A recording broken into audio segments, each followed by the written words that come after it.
টাকা চাওয়াতে প্রাণের হুমকি দিচ্ছে। টাকা প্রথমে তো বলেছিল যে টাকা নেইনি, তারপরে যখন ওই প্রমাণ কিসের জন্য টাকা দিয়েছেন? ওয়ার্কের চাকরির জন্য আমার ওয়াইফের চাকরি ছিল। অসম্ভব। এভাবে এই বিষয়ে আমার কাছে জানা নেই। যেটা উনি অভিযোগ করছেন সর্বৈব মিথ্যা। যে ব্যক্তি বা যারা এটা করেছেন তাদেরকে আমি সাধুবাদ জানাই যে তারা সাহস বেঁধেছে, এবং আমিও বলতে চাই যে পশ্চিমবঙ্গের প্রশাসন একদম সঠিকভাবে কাজ করবে এবং অন্যায়ের ন্যায্য বিচার হবে। রাজ্যে ক্ষমতার পালাবদলের পর প্রায় 1.5 মাস অতিক্রান্ত। এই স্বল্প সময়ের মধ্যে তৃণমূল আমলের দুর্নীতির সঙ্গে জড়িত নেতা এবং জনপ্রতিনিধিদের অবস্থা শোচনীয়।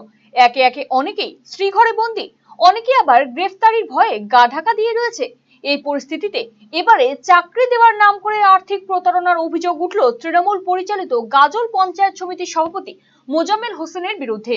অভিযোগ 2017 সালে মালদা জেলা হবিবপুরের বাসিন্দা সুপ্রিম সিনহার কাছ থেকে তার স্ত্রীকে হাই স্কুলের শিক্ষিকা চাকরি দেওয়ার নামে 10,25,000 টাকা নিয়েছিলেন পঞ্চায়েত সমিতির সভাপতি মোজাম্মেল হোসেন।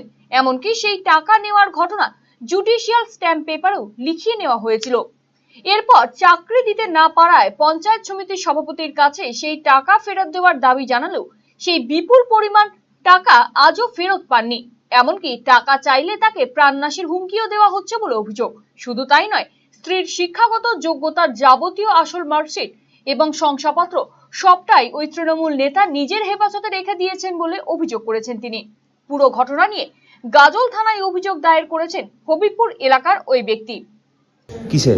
Work education. কাকে দিয়েছেন? মোজাম্মেল হোসেনকে, বর্তমানে যিনি সভাপতি। কত টাকা দিয়েছিলেন? 10,25,000 4 খাপে দিয়েছিলাম। আমি আমার বাস্তু বিক্রি করে দিয়েছিলাম। আমার পৈতৃক বাস্তু ছিল, সেটা বিক্রি করে ওনাকে দেওয়া হয়েছিল। কতদিন আগে দিয়েছিলেন? 17 সালে টাকা দিয়েছিলাম। তারপর থেকে তো ওর কাছে টাকা চাইতে আসলে উনি প্রাণের হুমকি দেন। আমার ওয়াইফের সমস্ত টেস্টিমোনিয়ালস, অল টেস্টিমোনিয়ালস উনি নিয়ে নিয়েছেন অরিজিনাল। সেগুলো ফেরত চাইতে এসেছিল আমার ওয়াইফ। তাকে তো দিলই না। উনি, আমার ওয়াইফ কাঁদতে কাঁদতে বেরিয়ে গেল, তবুও ও দিল না। কি পর্যায়ে আছে? এখন তো টাকা চাইতে গিয়েছিলেন উনি, তো তাতে উনি 1 লক্ষ টাকা দিয়েছেন। আর তো এখন দিতেও চাই না। আমি তো আর ফোন করতে পারি না, ওনারা ফোন করেন, ফোনও ধরে না।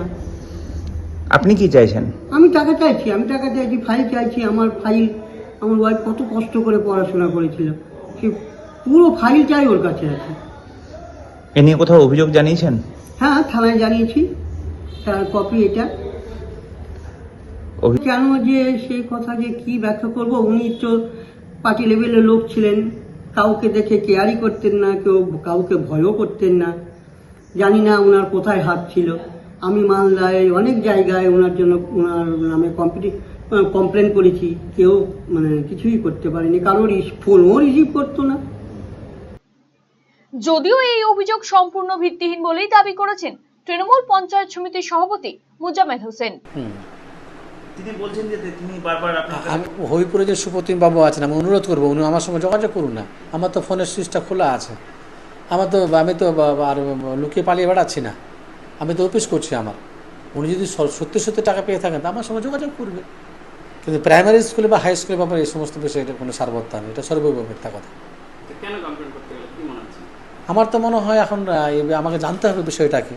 তো আমি যেটুকু জানি, ওনার সঙ্গে তো আমার সম্পর্ক আছে, কথাটা ঠিক। উনি কিন্তু গাজলে চাকরি করতেন, বিএলএ অফিস চাকরি করতেন। কিছু টাকা পয়সা আমি বরঞ্চ ওনার সঙ্গে পাবো। আমি বলছি না লোকটা খারাপ, লোকটা কিন্তু ভালো। ওনার সঙ্গে আমার দীর্ঘদিনের সম্পর্কও আছে, আমি দেখেছি, ব্লকে অনেক সময় এসছে। কিন্তু যে অভিযোগটা উনি করেছেন চাকরির বিষয়ে, সেটার বিষয়ে কিন্তু জানি না। এখন এটা বিষয়টা কি আবার জানা দরকার আছে একটু, যে 2017 সালে টাকা পাবে, আর আমাকে এসে 2026 সালের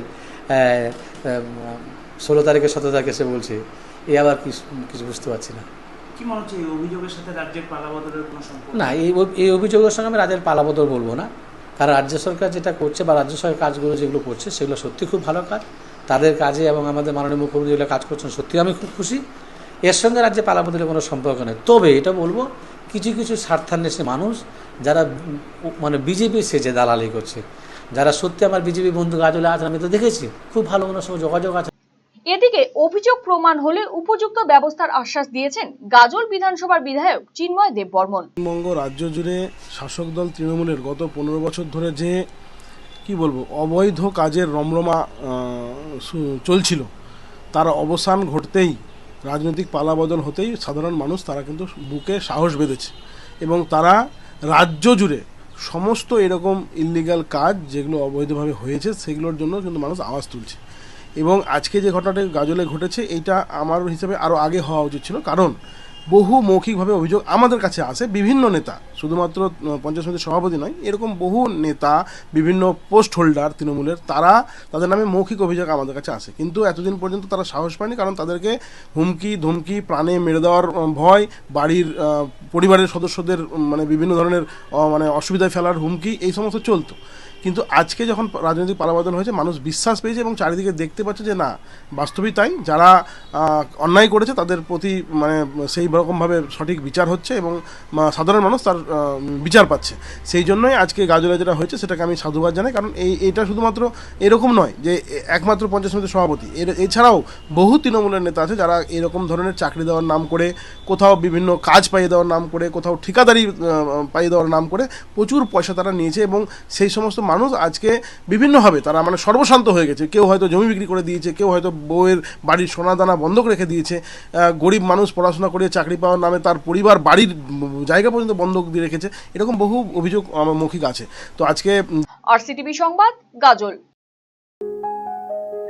আপনি কিংবা আপনার প্রিয়জন কি কোনো শারীরিক সমস্যায় ভুগছেন, অভিজ্ঞ চিকিৎসকের পরামর্শ নিতে চাইছেন, তাহলে আজই চলে আসুন নিউ বেঙ্গল মেডিকেল, রায়গঞ্জের অন্যতম নির্ভরযোগ্য প্রতিষ্ঠান। উন্নত মানের চিকিৎসা পরিষেবা এবং প্রথম শ্রেণীর ঔষধ সম্ভার নিয়ে সব সময় আপনার পাশে রয়েছে নিউ বেঙ্গল মেডিকেল। এখানে নিয়মিত রোগী দেখছেন সুপ্রতিষ্ঠিত অস্থিরোগ বিশেষজ্ঞ doctor Anup Barman.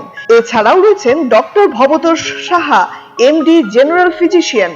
Malda medical college থেকে আসছেন ডক্টর সৌরভ কান্তি সিনহা, বাত ব্যথা প্যারালাইসিস বিশেষজ্ঞ, MBBS MD। Wheelchair, scratch, walking stick সহ অন্যান্য প্রয়োজনীয় সিনিয়র সিটিজেনদের জন্য আধুনিক সরঞ্জাম পাওয়া যায় সুলভ মূল্যে। নিউ বেঙ্গল মেডিকেল, সৎসঙ্গ রোড, উকিলপাড়া, রায়গঞ্জ, উত্তর দিনাজপুর। যোগাযোগ 9382968820।